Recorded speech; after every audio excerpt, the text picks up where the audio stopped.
Comment vous décriveriez alors les raisons de la crise actuelle? La crise politique? Oui, la crise économique en fait, politique, économique en fait, l'inflation, enfin oui, Ben, en je gros, vous je savez, suis il y a un économiste qui s'appelle Nicolas Kaldor au XXe siècle, c'était un keynésien qui avait parlé du carré magique pour étudier un peu rapidement les économies, c'est-à-dire carré magique, c'est la croissance du PIB, hein, l'inflation, le commerce extérieur et le marché du travail, chômage. Et à ce à quoi on peut rajouter aussi, c'est ce qu'il y a dans les graphiques que, que j'ai là, on peut rajouter l'évolution du taux de change. Là, encore une fois, tous les éléments sont au orange ou rouge côté britannique, mais exactement de la même manière que pour la France, l'Allemagne, le Japon. Où la seule chose qui fait un peu différence, c'est pour les États-Unis, c'est le change du dollar qui est en train de monter en flèche. Pourquoi? Parce que la Fed, la banque fédérale, donc la banque centrale américaine, a décidé la première de remonter ses taux. Donc ça fait un effet pompe aspirante de tous les liquidités internationales qui vont s'assécher, y compris dans les pays en développement. Ça va leur poser un sacré problème, comme on a connu ça dans le passé déjà, en 82 par exemple. C'était d'ailleurs Reagan à l'époque, et d'un certain point de vue, le package de Liz Truss était très Reaganomien. Donc ça attire les liquidités internationales sur le marché américain, qui ne serait-ce que parce que quand elles se replacent sur le dollar, elles font monter le dollar sur le marché des changes. Donc le dollar est en train de flamber quand toutes les autres monnaies sont en train de chuter, mais c'est pas spécifique, encore une fois, c'est pas spécifique à la livre sterling, malgré tout ce que les gens veulent laisser entendre. C'est toujours le même raisonnement d'isoler les performances économiques de la Grande-Bretagne sans les comparer à celles du continent ou d'autres pays de l'OCDE, et comme ça, on peut mieux attribuer la cause de ces problèmes au Brexit, ce qui était une manipulation insupportable, C'est-à-dire que mais qui est généralisée. c'est plus spectaculaire en Grande-Bretagne pour le moment, c'est pour ça que ça leur permet de… Pas nécessairement, ça dépend quels critères on prend. Si on prend le critère de la L'inflation croissance, est… par exemple, ils n'ont pas un ralentissement de la croissance plus fort qu'ailleurs, peut-être même un peu Non, moins sur que certains pays. l'inflation surtout. Oui, alors l'inflation, c'est pareil, il faut faire un distinguo entre l'inflation constatée, donc toujours avec minimum un mois de retard, puisqu'on c'est en rétrospectif sur le mois précédent, les données qui sont disponibles, de l'inflation estimée en prédiction, parce que l'inflation estimée en prédiction, publiée par les grands instituts nationaux ou internationaux, c'est toujours sujette à manipulation possible, puisque c'est basé sur des hypothèses. Et en prenant l'exemple, si vous voulez, par exemple, le dernier package du mois du 23 septembre qui a été tant décrié du ministre démissionné, là, donc c'était un soutien au pouvoir d'achat en matière énergétique pour les familles, les ménages et les entreprises, de sorte que chaque ménage aura un plafond annuel de dépenses énergétiques qui serait établi à 2500 livres au lieu de potentiellement 3000, 3500 et jusqu'à 5000, 6000 à horizon un an. Et donc ça, si vous voulez, quand vous faites une prédiction de l'inflation, soit vous prenez en compte ces nouvelles mesures et donc ça va largement faire baisser le rythme de l'inflation, ou soit vous ne le prenez pas tout de suite en compte. Et si vous ne le prenez pas tout de suite en compte, ben l'inflation, au lieu d'être à 12%, elle monte à 18%. Et ça permet de dire que les Anglais ont un plus mauvais taux d'inflation que les autres. Mais en réalité, ils vont faire la même chose. Macron fait la même chose. L'Allemagne vient d'annoncer un plan de 200 milliards qui a été critiqué parce qu'elle n'a pas coordonné avec les autres pays. Et ça va faire des distorsions de concurrence. Donc en réalité, le gouvernement britannique fait la même chose, mais puisque c'est un gouvernement brexiteur, on le critique. Où on ne prend pas en compte ça dans les estimations immédiates. Et il ne faut pas oublier non plus que la directrice générale du FMI, c'est une ancienne VP de la Commission européenne. La directrice générale du FMI, c'est une ancienne… vice-présidente de la Commission européenne, Georgieva, bulgare. Ouais. Donc, alors on pourrait se dire, oui, mais enfin bon, DG, c'est pas elle qui fait tout la pluie et le beau temps au conseil d'administration des institutions de Bretton Woods, ce qui est vrai. Ceux qui font la pluie et le beau temps par leur droit de vote enfin de presque 17%, c'est les États-Unis. Mais les États-Unis d'aujourd'hui, c'est Biden, et donc avec une position pro-européenne et anti-brexiteur très nette. Et donc là-dessus, c'est pas eux qui vont empêcher le FMI de faire de la politique avec ses prédictions. Oui, bien sûr. Est-ce que vous nous pouvez nous décrire, pardon, un peu rapidement les accords à l'ACC, donc l'accord de commerce et de coopération, rapidement en quoi il consiste? On a déjà un peu parlé, hein. Et l'accord qui a échoué, je crois, l'accord que vous voulez signer Boris Johnson avec le CPTPP, c'est ça? Partenariat transpacifique, global et progressiste. Il a un joli nom. Oui, c'est ça. Oui, le sigle exact, je ne sais plus, le transpacifique, l'accord transpacifique en tout cas. Alors c'est un peu des sujets connexes d'ailleurs. Hein. C'est l'idée de faire du libre-échange en réalité. Donc effectivement, alors sur l'accord de commerce et de coopération, donc l'accord sur les relations futures telles qu'elles se dessinaient à partir de 2021 entre le Royaume-Uni et l'Union européenne, c'était l'idée que comme le Royaume-Uni était membre de l'Union européenne, il n'y avait pas de droit de douane. Donc il aurait été dommage à plusieurs égards, puisqu'il y a eu le Brexit, de rétablir les droits de douane. Ce qui aurait été quelque chose d'unique historiquement, parce que ça ne s'est jamais vu, que ce soit pour l'Union européenne ou ailleurs. Hein. Généralement, quand deux partenaires discutent sur un accord de commerce ou de libre-échange, c'est pour éliminer les droits de douane, ce n'est pas pour éviter de les rétablir. Donc il y avait ici une symétrie. D'ailleurs, l'Europe disait qu'on ne pourra pas négocier un accord aussi compliqué en si peu de temps parce que ça nous prend des années et des années. Oui, ça prend des années quand il s'agit d'éliminer les droits de douane existants, comme si on faisait un accord avec États-Unis-Europe, par exemple. Mais s'agissant de ne pas rétablir des droits de douane, ça prend pas des années, puisqu'il suffit d'à peu près de se mettre d'accord sur le principe, c'est ce qui a été fait finalement. Et d'autant plus que les règles de l'Organisation mondiale du commerce là-dessus, il y a ce qu'on appelle la règle standstill, c'est-à-dire pendant que deux pays négocient, ils peuvent décider d'un commun accord de ne pas rétablir les droits de douane. Donc même si de ne pas les augmenter, en l'occurrence de ne pas les rétablir. Donc il y aurait très bien pu, même s'il n'y avait pas eu d'accord de commerce tout de suite, une période de 2-3 ans où on n'aurait pas rétabli les droits de douane. Donc quand on connaît ça, on voit très bien le jeu de dupe qui consiste à dire on ne peut pas négocier un accord, c'est trop compliqué, trop long. Donc il faut reporter le Brexit, évidemment, puisque c'était ça au bout du raisonnement. Et reporter la période de transition, en tout cas. Donc il y a eu cette volonté commune qui était à peu près inévitable, hein, au bon sens du terme, si on prend un peu le cadre, par exemple, de la théorie des jeux, puisque les deux partenaires avaient intérêt au libre commerce, tous les deux, plutôt que de rétablir les droits de douane. Donc, c'était normalement, sauf bizarrerie politique, on n'y arrive pas, même si ça a traîné en longueur, comme toujours dans ces cas-là. Alors, bien sûr, il y avait un jeu de manipulation. L'Europe disait, ah oui, mais l'Angleterre a plus besoin de l'accord de libre-échange que nous parce qu'il s'approvisionne pour moitié chez nous, ce qui est vrai. Donc, alors que l'Union européenne ne s'approvisionne pas pour moitié outre-Manche. C'est vrai. Mais à ce à quoi répondaient les Britanniques, et c'était tout aussi vrai, oui, mais nous, on a un déficit commercial avec vous. Et donc, vous avez quand même plus à perdre que nous, parce que si les échanges s'arrêtent, c'est vous qui êtes en excédent commercial sur nous, notamment les Allemands en particulier. Puisque ça a toujours été traditionnellement, jusqu'à ce que le Covid, la guerre en Ukraine arrive et qu'eux-mêmes aient un déficit commercial historique, là aussi on ne le souligne pas assez. Donc les deux parties se renvoyaient un peu la balle, mais bon, là aussi on peut dire que d'une certaine manière Boris Johnson a été plutôt conciliant, on va dire, d'une certaine manière. Notamment, alors l'accord qui a été signé d'abord, qui satisfait tout le monde, c'est un accord sans quota et sans droit de douane, donc le libre-échange complet sur tous les produits, sans exception, ce qui était unique au monde.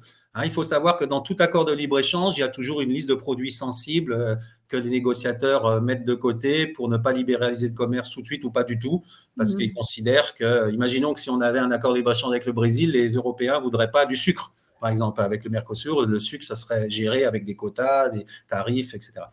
Donc, il y a toujours des exceptions. Là, il n'y a aucune exception. Et c'est normal parce qu'on part d'une situation où tout était libre en réalité. Donc, on n'a pas rétabli. En revanche, l'Union européenne est toujours le premier marché, de toute façon, pour le… Alors, c'est ça qui est intéressant, nonobstant le fait que tout à l'heure, j'ai dit qu'avant de se repositionner une économie comme la Grande-Bretagne dans son Global Britain, ça prend du temps. Néanmoins, d'ores et déjà, depuis le Brexit effectif, le premier partenaire le reste du monde a supplanté l'Union européenne comme part dans les importations britanniques. Donc, c'est déjà significatif.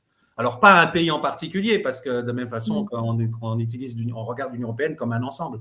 Mais le reste du monde a déjà supplanté à plus de 50% les importations britanniques qui étaient avant plus de 50% européennes. Et c'est surtout États-Unis, Chine ou… Après, il faudra regarder dans le détail. J'ai pas la réponse immédiate. Les Chinois, bien sûr, ça joue certainement un rôle important. Taïwan aussi pour les semi-conducteurs. Les produits agricoles, peut-être aussi, ça a commencé. Là, il faudrait que je creuse un peu, ce que je suis censé faire dans les prochaines semaines, d'ailleurs, pour un papier sur la question. Mais en tout cas, le constat est déjà fait. Et Ok. donc, il y a eu cette idée unique au monde d'un accord de commerce total, sans exception. Mais la problématique reste celle de ce qu'on appelle des barrières non tarifaires. C'est-à-dire qu'à partir du moment où l'Union européenne considère à juste titre, que la Grande-Bretagne ou le Royaume-Uni est un État tiers, elle va appliquer sa législation sanitaire et phytosanitaire standard. Et c'est ce Mhm. qui pose justement le problème. On arrive en Irlande du Nord, puisque comme l'Irlande du Nord est gérée comme une région européenne, par exemple, les Européens interdisent l'importation de viande réfrigérée. C'est interdit, quelle que soit la provenance. Donc, les saucisses qui sont sous cellophane britanniques, qui voudraient quitter l'Écosse, le Pays de Galles ou l'Angleterre pour aller en Irlande du Nord, c'est niet. C'est niet. C'est incroyable. Hein. Alors, les Brexiteurs disent non, mais doit pouvoir négocier, dans le cadre du protocole sur l'Irlande du Nord, un minimum de distinguo entre les produits qui s'arrêtent en Irlande du Mhm. Nord, et à ce moment-là, vous nous laissez faire notre cuisine, notre torbouille, non? Et puis des produits qui vont aller en République d'Irlande et potentiellement dans le reste du marché européen, ok, appliquez tous les contrôles que vous voulez, mais l'Europe ne veut pas. Et l'Europe, en échange de quoi, a fait une proposition médiatiquement où elle dit on va éliminer 80% des contrôles. Oui, mais ce qu'elle ne dit pas, c'est que pour éliminer 80% des contrôles, elle va demander au Royaume-Uni de s'aligner intégralement sur les réglementations européennes. Ce que les Brexiteurs ne veulent pas. De la même Mhm. façon qu'ils n'ont pas voulu, ça faisait partie du troisième critère du Brexit dur que je n'ai pas évoqué tout à l'heure, de la même façon qu'ils ne veulent plus que la Cour de justice européenne n'ait son mot à dire sur aucun dossier en Irlande du Nord. Ou en général, parce que pour eux, maintenant, ils ne sont plus dans l'Union européenne. Donc, la juridiction en dernier ressort doit être un tribunal arbitral neutre, évidemment. Ça paraît vraiment. En matière de droit international, c'est du b.a.-ba Mhm. qu'on va enseigner en première année de licence de droit. Ouais. Hein. Mais l'Union européenne rechigne parce qu'il y a un Mhm. rapport de force et là, c'est le soft power. Donc, on a cet accord de commerce sur tous les produits. Et là où Boris Johnson a plutôt été conciliant, parce qu'en réalité, c'est un bon gars, contrairement à ce qu'on a voulu dire, il est plutôt les solutions négociées, c'est qu'il a accepté tout le chapitre sur les pêcheries. Alors ça, c'est un point Ah oui, important, la on va pêche. prendre quelques Mhm. instants. Mhm. C'est un point important parce que tout d'abord, évidemment, dans le cadre de la politique commune des pêches, et même historiquement depuis plus longtemps pour des régions comme Jersey, Guernsey et tout ça, les pêcheurs européens, français en particulier, mais pas seulement, allaient pêcher dans les eaux britanniques. Bon, ça faisait partie de la politique commune Mhm. des pêches, etc. etc. Mais à partir du moment où il y a le Brexit, le Royaume-Uni est censé reprendre la souveraineté sur ses eaux territoriales, les Mhm. fameux 200 000 marins de la Convention des Nations Unies sur le droit de la mer. Donc ça, c'est standard aussi. Donc au départ, il s'est dit, ben non, nous, on veut récupérer la gestion des eaux, on va donner la priorité à nos pêcheurs britanniques, et si vous voulez continuer à venir pêcher chez nous, on devrait signer un accord de pêche. Un accord de pêche séparé de l'accord de commerce, parce que c'est la pratique standard en Mhm. matière d'accord de pêche. Quand l'Union européenne va pêcher dans les eaux seychelloises, le thon, ou dans le Pacifique, etc., elle signe des accords de pêche avec les pays tiers en échange d'un fee, parfois important pour les pays en question, elle a des droits de pêche renouvelés pour X années. Donc, c'est moyennant le paiement d'un forfait. Et là, Barnier et l'équipe européenne, d'après les mandats de négociation que le Conseil avait signés, avait approuvés sur proposition de la Commission européenne, c'est de dire non, s'il n'y a pas de chapitre accord de pêche dans l'accord de commerce, on ne signera pas l'accord de commerce. C'est un chantage. Et là, Boris Johnson a accepté le principe. Donc, ça veut dire qu'ils ont l'accès aux eaux britanniques gratuitement. Hein, pendant ce temps-là, il les oblige à payer le moins de centimes sur la facture de divorce. Or, ça aurait pu faire l'objet Mhm. d'une sorte de compensation, à mon avis. Mais là-dessus, les Britanniques ont été gentils. Ça leur ressemble pas tellement. Dans les négociations, généralement, ils lâchent pas un centime ou ils lâchent pas une dime, mais là, ils ont fait. Et ensuite, dans la pratique, non seulement ils ont accepté de l'accès gratuit, en quelque sorte, pour une période de 5 ans, avec négociation à partir de 2026 pour des droits annuels cette fois-ci, mais en plus, ça a fait l'objet, vous avez dû suivre ça, Flavie, d'une controverse pas possible, où on a prétendu que les autorités britanniques ne voulaient pas respecter leur accord dans le chapitre de pêche parce qu'elles ne délivraient pas suffisamment de licences de pêche Oui, oui, les licences, oui, en effet. Et en réalité, il faut connaître le dossier parce que de ce point de vue-là, la réalité est très simple. Il faut distinguer la pêche haute mer, ce qu'on appelle la pêche hauturière, de la Mhm. pêche côtière. Alors, Mhm. s'agissant de la pêche hauturière, généralement, c'est des grosses usines, bateaux-usines, y compris les plus infâmes qui raclent les fonds marins en provenance des bateaux estoniens, etc. Et donc, sur ça, 100% des demandes ont été attribuées tout de Oui. suite. Ça représente peut-être plus de 11 000 licences y compris pour des bateaux qui ont un gros volume de prise, évidemment. C'est des bateaux industriels. Et à côté de ça, donc là, il n'y a pas eu de problème du tout. Et à côté de ça, il y a la pêche côtière, donc la pêche notamment à Jersey, Guernesey, la pêche côtière, donc à l'intérieur d'une bande peut-être de 12 000 ou 20 000 marins, quelque chose comme ça. Et là, il y a eu un problème parce que sur peut-être 300 demandes, il y en a une centaine qui ont posé problème et que les Britanniques n'ont pas, et les autorités d'ailleurs autonomes de Jersey n'ont pas voulu fournir tout de suite. Pourquoi ? Parce que le principe dans l'accord, c'était qu'il fallait faire un track record, c'est-à-dire que pour pouvoir demander une licence à droit de pêche, il fallait que le pêcheur prouve son historique et non pas qu'il débarque là sans aucune preuve, bon, comme dans n'importe quel dossier un peu sérieux, non ? Et le fait est que dans la politique commune des pêches, j'ai eu de longs échanges dans les réseaux avec Pierre Karloskin, là, qui est le président de la commission des pêches au Parlement européen, qui a fini par être un peu coincé dans ses réponses avec moi, par avouer que pour les unités de moins de 12 mètres, la politique commune des pêches n'exige aucun rendu. Même pas un carnet de bord, quoi, rien. Donc, du coup, les gars avaient l'habitude de ne pas de sous-déclarer ou de ne pas déclarer parfois des sorties. Et quand ils se sont retrouvés, un peu comme dans la fable de Jean La Fontaine, quand la bise fut venue, ils se sont retrouvés bien dépourvus. Ils n'ont pas pu faire la preuve auprès des autorités de Jersey et autres de leur activité de pêche. Et donc, ça a posé problème. Et là, il a fallu que Clément Beaune, à l'époque aussi, la ministre de la Mer, Annick Girardin, qui avait connu les négociations de pêche pour Saint-Pierre-et-Miquelon avec le Canada d'ailleurs, disons, on tape du poing sur la table et en fasse politiquement des tonnes pour que, de manière relativement bienveillante et nonobstant le manque de preuves de pêche, que finalement les dernières licences, mais qui représentaient peanuts par rapport à la pêche hauturière, soient attribuées. Et pendant ce temps-là, le gouvernement français en faisait des tonnes, menaçait de couper Jersey l'électricité, hein, n'est-ce pas ? Ça fait bien quand on veut avoir des bonnes relations bilatérales, hein, menaçait de faire du blocus des îles pour faire mettre la pression sur le gouvernement britannique ou les autorités de Jersey. Donc, mais là aussi, c'était une propagande parce qu'en réalité, les Européens avaient très bien négocié le chapitre pêche, mais n'avaient pas été jusqu'à anticiper la petite problématique des bateaux de moins de 12 mètres. Voilà. Oui, et puis ce que les gens vont en retenir, c'est le conflit, c'est le fait que ça… Voilà. Donc, bien sûr, puisque Ouest France va avoir, par exemple, s'agissant des régions de pêche, des articles totalement partisans, accusateurs, et on y va comme au XVIe, XVIIe siècle dans l'affrontement franco-britannique, non ? On a vu d'ailleurs que quand Liz Truss a pris le pouvoir, il y a un journaliste qui lui dit alors quel jugement faites-vous de Macron dans les futures relations ? Quel jugement faites-vous de Macron ? Elle a dit Macron, je vais juger sur pièce. Ouais. Et on a fait tout un pataquès aussi de notre côté. Et Macron a dit non, les relations entre la France, l'Angleterre, blablabla. Sauf que c'était pas la question sur Liz Truss, c'était pas à propos de la France, c'était à propos de Macron. C'est une réponse qui semble raisonnable, oui. Donc, non, mais c'est systématique. Maintenant, on voit très bien comment systématiquement l'appareil médiatique est un appareil propagandaire total, quoi. Moi, j'aurais pas pensé ça avant de me plonger à fond dans un dossier comme ça pour pouvoir m'en rendre compte, hein. M'en rendre compte. Mais c'est ça, c'est un outil propagandaire absolu. Je traite ça dans mon chapitre Z dans le bouquin. C'est absolument horrible. Et la mauvaise foi est à tous les étages. Oui, là, il y a un titre sympa. Brexit, premier déclencheur de l'agonie économique britannique. Oui. Pour la Tribune.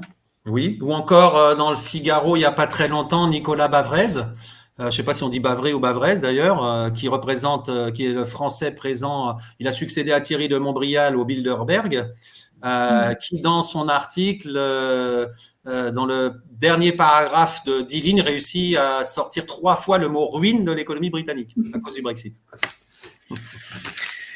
Est-ce qu'on vous dit quelques mots sur l'Écosse ? Oui, bien volontiers. Alors, l'Écosse est un autre élément où on insiste beaucoup sur le fait que le Brexit divise beaucoup le royaume, puisque l'Écosse elle-même avait voté, comme l'Irlande du Nord, pour le Remain, majoritairement. Et puis, et surtout, il y a un mouvement indépendantiste assez puissant en Écosse, qui, dans le cadre de la décentralisation à l'époque poussée beaucoup par Tony Blair à son équivalent d'un premier ministre en quelque sorte, mais enfin pas avec les pouvoirs étendus d'un État, mais quand même avec beaucoup de pouvoirs dans pas mal de domaines, donc Nicola Sturgeon, là, qui est une indépendantiste, et systématiquement, aux élections locales, elle a une large majorité. Ce qui fait qu'il y a le parti Scottish National Party, le SNP, ou Scotland National Party, qui a une large majorité au Parlement local, un peu comme un conseil régional chez nous, non avec des degrés divers en matière de décentralisation. Et puis qui a à Westminster aussi un groupe assez bien représenté, puisque même aux élections législatives, les Écossais votent largement pour des députés indépendantistes à Westminster. Mais ça ne veut pas dire qu'elle a la majorité absolue en cas de référendum. Les sondages sont toujours un peu sur le fil du rasoir. Un coup, le oui est à 51%, un coup, il est à 48%. Bon, c'est jamais, selon qui organise le sondage, là aussi, c'est pas toujours la même réponse qu'on obtient. Et donc, il y avait eu, à l'époque, en 2014, l'organisation légale soutenue par Westminster, parce que Westminster a le pouvoir de déléguer un référendum.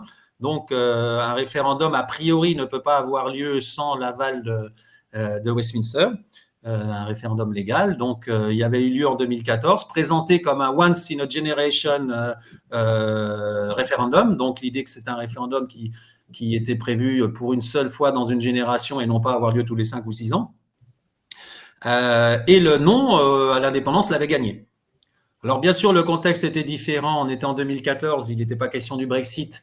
Et donc, voter non voulait dire rester dans la Grande-Bretagne ou le Royaume-Uni, mais aussi rester dans l'Union européenne. Alors qu'aujourd'hui, l'argument des indépendantistes écossais consiste à dire nous, on est europhiles, donc voter oui à l'indépendance, ça serait retourner dans l'Union européenne, si tant est qu'effectivement, dans la foulée, on va faire notre demande d'adhésion. C'est ça l'idée. C'est-à-dire s'émanciper du Royaume-Uni, mais pour automatiquement se refouler les pieds, diraient des Brexiteurs, ou se réintégrer dans l'Union européenne. Alors, cette idée-là n'est pas nécessairement majoritaire et l'exécutif britannique dit que c'est trop tôt, compte tenu de l'historique récent, c'est trop tôt pour poser la question, on pourra la reposer, mais bien plus tard, et que pour l'instant, il est hors de question de nouveau interroger le peuple écossais là-dessus. Alors, 2 choses sur le plan juridique. La première ministre a tenté une action en justice auprès des cours concernés jusqu'à la Cour suprême pour dénoncer le refus anticipé de Westminster d'organiser un référendum légal, en disant qu'elle ne fera pas de référendum illégal, elle ne fera pas la même stratégie que les Catalans, par exemple, à leur niveau. Mais pour elle, c'est du gagnant-gagnant, parce qu'en faisant cette démarche-là, ou bien la Cour suprême lui donnerait raison et à ce moment-là, il y aura un référendum, ce qui n'est pas probable, puisque la Cour suprême va juger en fonction de la Constitution britannique, et la Constitution britannique dit bien que c'est Westminster qui a le mot, qui a le dernier mot en la matière. Ou bien donc la Cour suprême va dire bah non, constitutionnellement vous ne pouvez pas sans l'accord de Westminster, et à ce moment-là, elle se projette en victime. Elle se projette en victime, disant le discours est déjà là, néocolonialisme, etc., etc. Et donc, sur le plan électoral, et notamment pour continuer à gagner les élections locales, c'est du capital politique qu'elle engrange. Mais pardon, allez-y. Ensuite, il y a la question économique. Alors, je ne sais pas si on veut rester au niveau politique et légal, je t'écoute pour une question. Non, c'est juste, ça brouille un peu la question de l'adhésion à l'Union européenne par rapport à la question de l'indépendance. Ça brouille dans un sens comme dans l'autre, en fait. C'est compliqué. C'est compliqué, ça nous amène au terrain économique parce que, alors, imaginons qu'il y a un référendum et que le référendum, que l'indépendance l'emporte. Quelle monnaie vont-ils choisir ? Ils ne peuvent pas être indépendants sans adhérer à l'Union européenne, quelque part. Ça doit être leur sentiment. C'est ce qu'ils veulent. C'est ce que les indépendantistes mettent en avant. Sans adhérer à l'Union européenne, j'imagine que c'est un peu compliqué à appréhender. Oui. D'ailleurs, c'est même pas à l'ordre du jour. Pour eux, c'est l'indépendance pour ensuite faire devenir candidat à l'Union européenne. Et donc, sur cette base-là, ça pose un certain nombre de questions. Ça pose, par exemple, la question de la monnaie. Même si je sais que historiquement, les processus d'indépendance sont d'abord des processus viscéraux et d'identitaires et non pas de raisons économiques. Donc, mais néanmoins, on peut quand même se poser des questions sur le plan économique. Il y a la problématique de quelle monnaie il choisirait, puisque rien ne dit que Westminster accepterait qu'il continue à utiliser la livre. Donc, à ce moment-là, il ferait une démarche d'adhésion à l'euro, sûrement. Mais en combien de temps, etc. Ou alors, ils auraient la volonté d'avoir une monnaie écossaise, ex nihilo, qui ne serait pas tout de suite dans l'euro. Bon, bref, ça crée une zone d'incertitude assez majeure.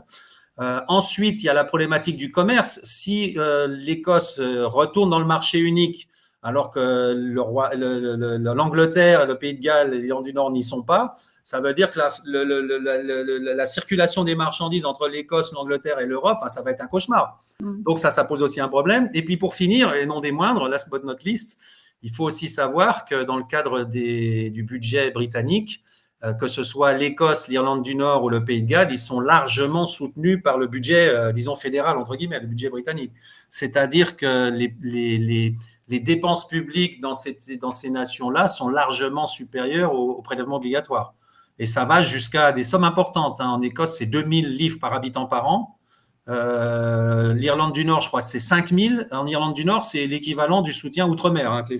Le niveau de pauvreté en Écosse, l'Écosse en termes de niveau de pauvreté, ça se situe à peu près. Oui, ils ont, faut que je vérifie ça, c'est dans mon bouquin. Là, ils ont, oui, un niveau de PIB par habitant qui est quand même un peu inférieur. Hein. Ce qui justifie ces transferts budgétaires-là. D'ailleurs, j'ai des tableaux dans le bouquin. Vous pourrez regarder ça vite fait, mais si je cherche ici, dans les données que j'avais réunies à l'époque, donc je suis à Unis ou Désunis 121. Donc, ce n'est pas un intérêt économique pour eux, c'est vraiment… Ah non, c'est clair, c'est même des challenges économiques. Voilà, j'ai les données ici. PIB par habitant, l'Angleterre, 32 000 livres. L'Écosse, 29 000. Donc, c'est pas très loin. Pays de Galles, 23 000. Irlande du Nord, 25 000. Donc, l'Écosse, c'est moins loin que les autres.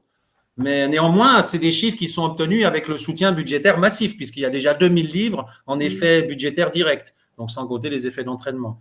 Donc, ça crée toute une série, ou ça pose toute une série de questionnements économiques qui, forcément, dans un débat référendaire, reviendraient à la surface. Et pourraient… C'est pas un dossier très bien préparé encore, l'indépendance. Pas du tout, c'est purement politique. Mais encore une fois, les détracteurs de la première ministre, entre guillemets, comme on dit, il y a un jeu de mots, c'est difficile à traduire parce qu'en Angleterre, enfin au Royaume-Uni, il y a Prime Minister, donc c'est le Premier ministre du Royaume-Uni, et puis il y a First Minister pour les nations. Donc en français, on n'a pas la distinguo. Il faudrait dire, je ne sais pas moi, from the first, il n'y a pas d'équivalent. Donc quand on dit, je me suis déjà fait reprendre sur Twitter quand je disais Premier ministre de l'Écosse, et il y a quelqu'un qui m'a dit, un Britannique m'a dit non, c'est pas Première ministre. Mais oui, mais il faut bien que je traduise d'une certaine manière.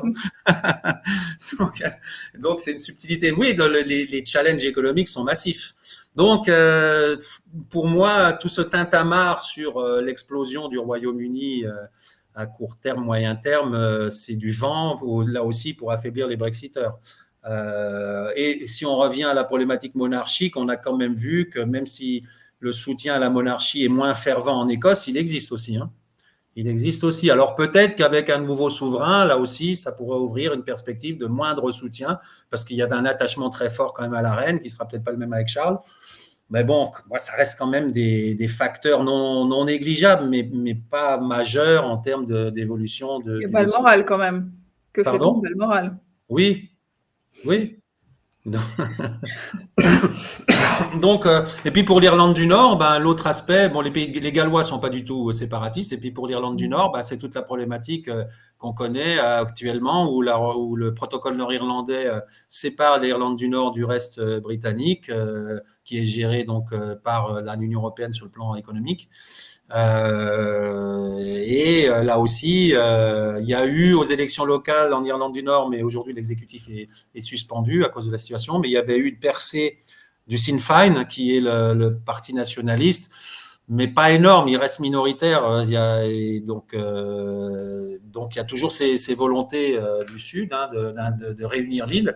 Mais là aussi, ça posera un certain nombre de problèmes parce que déjà, le niveau de vie des Irlandais de la République d'Irlande est artefactuellement surestimé par la présence boîte aux lettres des nombreuses multinationales. Donc, le vrai niveau de vie est plus faible que celui mesuré. Et par ailleurs, et l'écart avec l'Irlande du Nord est incroyable, puisqu'en fait, le PIB par habitant, même s'il est largement surestimé de la République d'Irlande, il est surestimé à genre 60 000 euros par tête, quoi. C'est le deuxième le plus élevé après le Luxembourg dans l'Union, faut le savoir. Même s'il est surestimé, alors que celui de l'Irlande du Nord, j'ai vu tout à l'heure, là, il était à 23 000. Donc, sur le papier, c'est 3 fois supérieur. Donc, si on réunifie l'île, ça va faire des problématiques comme la réunification de l'Allemagne, quelque part, en termes d'écart de niveau de développement. Et je suis pas sûr qu'au-delà… Justement, les questions problématiques en Belgique, c'est toujours un peu… Ouais, c'est vrai. Entre la Wallonie et la… Oui, tout à fait. Donc voilà, moi sur ces dossiers-là, c'est des sujets sensibles, mais je pense pas à un choc politique Mm. terrible pour les 10 ans à venir. Chers camarades, si tu veux plus de contenu, de réinformation, d'éducation populaire et de formation intellectuelle, n'hésite pas à faire un don sur notre page Tipeee.